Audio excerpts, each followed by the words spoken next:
One thing I want to ask you about, because I know when you start a business and you start out, you're kind of solo, you're in your basement, you're excited, you've got this big picture. What do you do about though? There's always that point in time where there's this growth things, and your stomach and your heart goes, I don't know if I can do this. I mean, I think we all face that moment where you have that moment of questioning your authenticity, your ability, your capability, taking the risk, because there's always that thing where you make a commitment and there's risk. How do you deal with that? How did you deal with that? I didn't have that issue. I was not scared. My husband was scared because I remember we went to United Bank had to get more line of credit, and they made my husband sign away the house also because the house was jointly owned.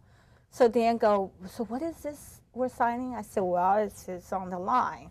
So what does that mean? So the banker explained the whole thing. Good, Louise Wagger, you can't live without a woman. The woman go, well, if the business didn't go well, the house would be owned by us.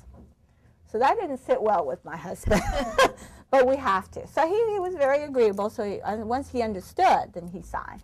And then but I knew we would never go there because I need my family to live in the house. So I would be very cautious. But without the line of credit, I can't expand. So you cannot be fearful. There's only one way to succeed. You have to succeed. So do you ever have those moments of self-doubt? Because I've thought a lot about since our visit, and I know that so many of us, we face big opportunities, big challenges, and there's always that moment where you go, should I step out and do it? You never face that? I actually really enjoy challenges. I don't know, something is wrong with me probably. Yeah. I really enjoy the challenges. I love the unknown. I do. I love the unknown. I also believe that I do have the ability to overcome any issues that get thrown at me. Plenty of issues get thrown at me, but I really don't. I have no issue. Scared? Yeah, sometimes, but you don't. But nobody needs to see that. That's one of the things I thought a lot about that. Following our visit, because what you've done is big. It's bold. I mean, to grow your business and to say, somebody asks you, can you do that? Yes, we can. And go back and get your library services out and read your periodically and say, this is how we do it. So I think that that's really, really intriguing. So what is your predominant area of your business practice today? What do you think your strongest sector is right now, what you're doing? We are in 3 areas. STG International is a medical services delivery company that we hire doctors and nurses all around the country. We're in the military treatment facility, say San Diego, Balboa, the base. So we are there to provide medical services to the active military and their family, the dependents. And also we are in the VA community, delivering service when they're active and also when they retire. So we are in the VA community to deliver healthcare services. I have doctors in VA clinic. They call it community-based outpatient clinic that we deliver service there. And also we're in detention center, in correction, and people behind bars. And these people are constitutionally entitled to medical care, and STG International is well positioned in providing care to that. Today we're providing care in 24 facilities all around the country. These are more immigration detainees. They're not convicted felons. They are administratively detained because they crossed the border illegally. So we're responsible. We work with the commission court officer to provide, making sure that all detainees are well taken care of. This is very important because we don't want them to have anything unfortunate to happen to them. So we're very serious, taking that very aggressively.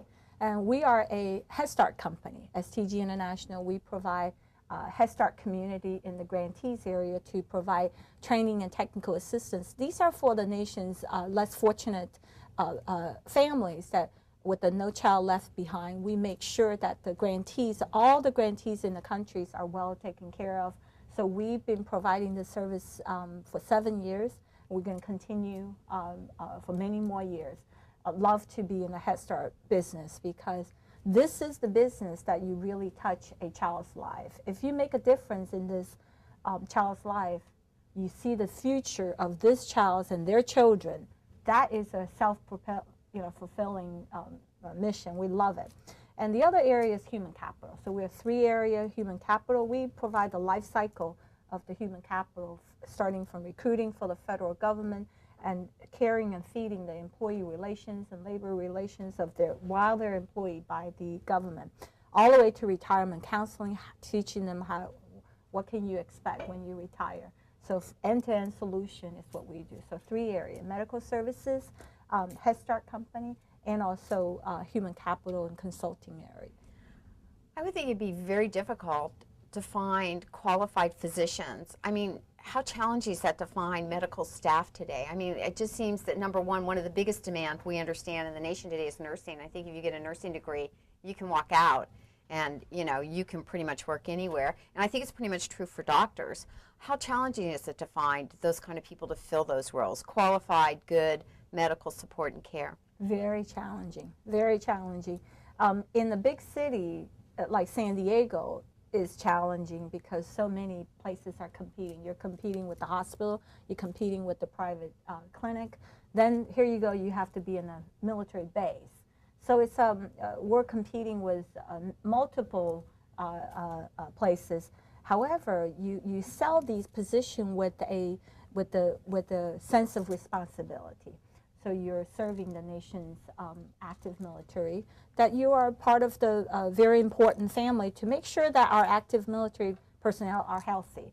So we try and we do all kinds of massive and also localized recruiting effort. This is a very unique area. It's very difficult to hire them, but then once you hire them, you need to make sure they stay with you. So the retention of it is also challenging. If you think that, you know, for military base is difficult, wait till you tell them they're going to work in a jail or in a detention center. I mean, they have offers coming at them all different direction, and you say, oh, by the way, this is a detention center. You know, it's a little more challenging, but we're very creative in doing that. I just think it's so amazing. Do you ever send any people over, like, if they're serving the armed forces, do they ever end up go to war zones or anything as well? Yes, actually, what we do is very interesting. Is during the heighten of the war, a lot of the active military physicians are sent to the front line, but then the position that we're leaving to serve the local military active personnel are empty, are vacant. So they call, what we have to do is we are call in to support because Captain so-and-so has to be deployed. So the positions are empty. But that doesn't mean no patient come in. So we are called to support that. So we have a lot of positions that we have to backfill the people when on the front line. But the contractor does not go to the front line to care for sick soldiers. No. Gotcha. So one of the things, you know, hearing about how you're all structured, I would think, and it was much like when Cindy Castillo, and we were talking last week, it's key to have the right people inside your organization that are directing all things. How do you pick and choose who's going to work inside your company to help you achieve all the things you've set out to do?